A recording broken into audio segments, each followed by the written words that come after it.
Ketemu lagi dengan Diki Ojo. Jangan lupa guys ya, subscribe, like, share, dan komen. Kali ini saya akan membahas soal oli mesin ya. Nah, kita akan kebetulan akan mengganti oli mesin ya, untuk motor Supra X 125 Hem-In.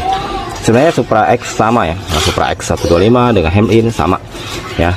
Nah guys, kalau mau ganti olinya itu, kalau Supra X tuh dia agak aneh ya, jadi di bawahnya itu biasanya cuma satu baut. Nah, terus kalau ada kayak motor Suzuki kan atau Yamaha, nah itu bautnya yang untuk pembuangan oli tuh yang sebelahnya kan samping, nah satunya di bawah kan. Nah, kalau ini dia ada dua, tapi pembuangan cuma satu. Nah, yang satunya lagi itu untuk membuka, mengeluarkan suling tensioner untuk mengatur kerenggangan kabel rantai keteng. Jadi guys, jangan salah buka ya. Cuman itu bautnya beda. Kalau yang untuk buang oli itu ukurannya yang 17 ya, 17 mili.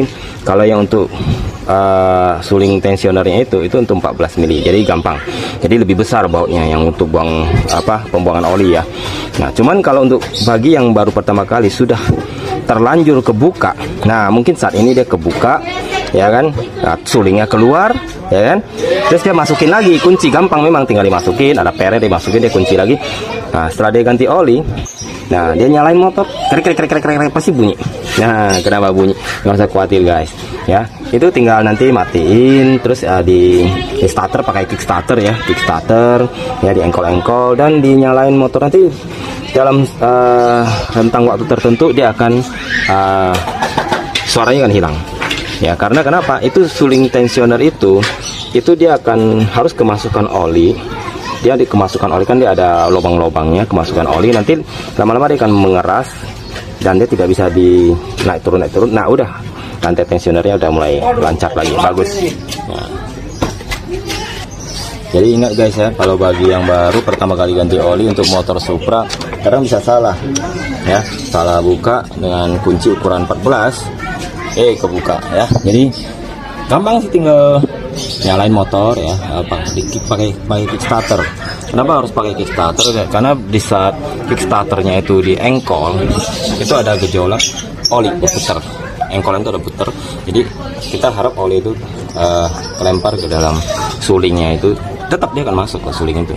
Nah, sambil gas sedikit, jadi perlahan tapi pasti suaranya akan kembali normal. Jadi suara keteter.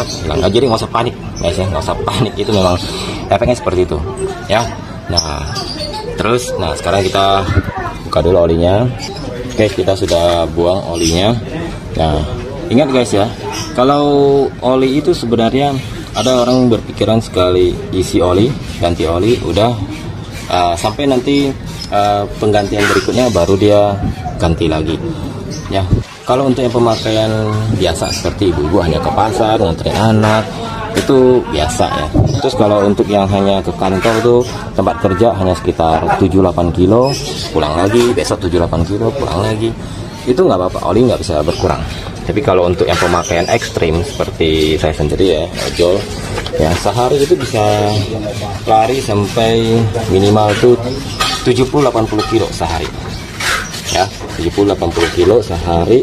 Ada lagi yang lebih ekstrim itu bisa sampai 150 kilo ya. Kalau untuk ukuran seperti itu, jangan biarkan oli pasti berkurang ya guys ya, oli pasti berkurang. Jadi kalau saya biasanya setiap saya ganti oli itu 1.500 saya ganti oli. Jadi 1.500 itu sekitar seminggu lebih ya, 2 minggu lah ya, seminggu 2 minggu lah ya, tergantung ya. Jadi itu 10 hari lah gitu ganti oli. Jadi 1.500 ganti oli. Nah, kalau sebelum 1.500 pun, jadi setiap 500 kilo ya, 500 kilo saya harus tambahin oli. Nah, jadi ini saya kan sebagai ojol ya, itu jadi pemakaian itu sangat ekstrim ya, sangat ekstrim. Jadi nggak nentu kadang, jadi makanya saya tidak berdasarkan waktu, saya berdasarkan kilometer ya. Jadi biar tahu, karena kadang kita sehari bisa lari 100 kilo, sehari bisa lari 100 lebih ya, 150, ada 150, kadang cuma 90 kilo ya. Cuma rata-rata di atas, pasti di atas 80 kilo lebih lah minimal itu ya, kecuali nggak kerja ya. Jadi Itu untuk pemakaian ekstrim saya bicara. Jadi kalau untuk yang pemakaian biasa ya itu di kantor cuma 10 kilo, ya, pulang 10 kilo, ya sehari 20 kilo, besok 20 kilo lagi, ya itu nggak apa-apa, oli nggak bisa kurang, tapi tetap harus cek ya. Apalagi ibu-ibu yang hanya ke pasar, nganterin anak sekolah, apalagi sekarang nggak sekolah, ke pasar, main bentar, ke pasar, main bentar, ya itu olinya nggak kurang-kurang itu.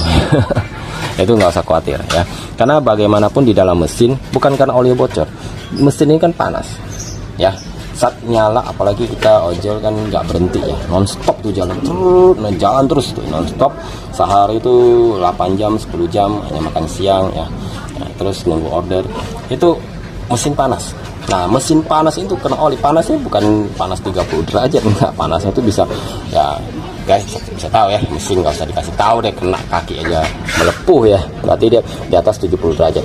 Kalau di atas 70 derajat itu oli pasti bisa menguap. Mau tahu atau enggak benar atau tidak ya, dan ingat guys, tidak ada oli yang tahan dingin ya, apalagi oli dingin katanya, oli yang tidak bisa menguap ya, oli yang jurus dingin ya, bisa menggigil gitu oli. Coba aja guys ya, beli aja oli dingin, nggak usah oli kayak gini deh ya, oli yang dingin ya. Dan olinya yang ini kan kalau seperti ini kan sayanya kan 10 30 ya, 10-30, dan dia ada kekentalannya 10 ya, dia menguap dalam 30 derajat, itu masih masuk akal. Kalau coba ambil yang size 10-50, saya yakin, coba dipanas, taruh di sendok guys, panasin, pasti olinya habis ya, jamin guys, namanya cairan kan pasti, jadi tidak ada oli yang tahan panas ya guys. Oke guys, nah, jadi kita selesai, kita tinggal isi oli. Nah ini 800 ml. Nah, sampai di sini guys ya. Nah, jangan lupa subscribe, like, share, dan komen.